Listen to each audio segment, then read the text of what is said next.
अस्सलामुअलैकुम तमाम दोस्तों मेरा संगती साथियों को थोड़े अपने चैनल AR ट्रैक्टर तो वेलकम आते हैं खुश आमदीद आते हैं जी आया अज अपने दोस्तों वास्ते जी डिटेल्स गिन के आए हैं जी नवे ट्रैक्टर बलारस जिस टाइम भी रेट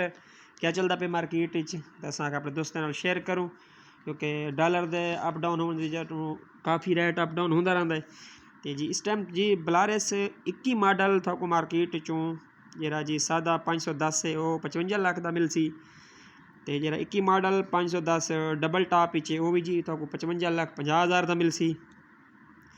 तो 21 मॉडल जी ड्राफ्ट जरा ट्रैक्टर है बलारस 510 वो भी तो 55 लाख का मिल सी तो दूसरा जी 22 मॉडल बलारस सादा 510 ये जी 57 लाख तो 50,000 इस टाइम इनवाइस है तो 22 मॉडल जरा है एयर कंप्रेसर वाला ट्रैक्टर जरा है वो तो जी 58 लाख मार्केट जिस टाइम दस्तियाब हो सी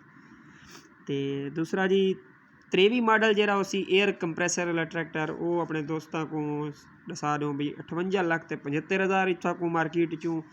मिल सी इनवाइस होंगी ये है तो 21 मॉडल बलारस 800 सादा ये जी 57 लाख रुपए इस टाइम की इनवाइस चलती पई है 57 लाख रुपए का मार्केट को दस्तियाब हो सी तो 21 मॉडल बलारस 800 स्पेशल ये था जी 61 लाख का मिल सी तो जरा 22 मॉडल है जी 800 वो था को जी 64 लाख का मिल सी इस टाइम मार्केट प्राइस तो बलारस 80.1 मॉडल 2022 बलारस 80.1 AC वाला ट्रैक्टर ये जी था को 66 लाख का मिल सी इस टाइम मार्केट तो 21 मॉडल बलारस 820 ये जी स्पेशल ट्रैक्टर होंगे 4x4 ट्रैक्टर होंगे ये तो कुछ 66 लाख का मिल सी बगैर कैबन दे सी तो 21 मॉडल बलारस 82.1 4x4 कैबन ये ट्रैक्टर जी तो को 66,50,000 का मिल सी ये जी मार्केट जिस टाइम इन्हों की चलती पई है प्राइस इनवाइस वगैरह अस अपने दोस्तों नाल शेयर करूँ ताकि जरा कोई दोस्त बड़ा ट्रैक्टर इस टाइम खरीदता पे तो पता होना चाहिए भी मार्केट रेट क्या चलते पे बलारस ट्रैक्टर के बलारस ट्रैक्टर क्योंकि बाहरों आंदा है ट्रैक्टर जी रशिया तो ये ट्रैक्टर आंदा है पाकिस्तान को तो डॉलर का अप होने की वजह तो जिस ट्रैक्टर की कीमत भी काफ़ी बढ़ गई है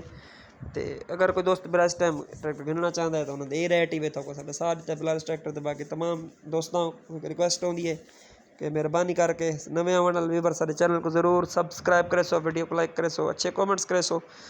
तो इंशाल्लाह जल्द एक नवे ट्रैक्टर का रिव्यू गिन के डिटेल गिन के अपने दोस्तों की खिदमत हाजिर हो सो उस टाइम तक अपने दोस्तों विरामा को इजाज़त गिन सो अल्लाह हाफिज़ फ़ी अमानिल्लाह रब रखा।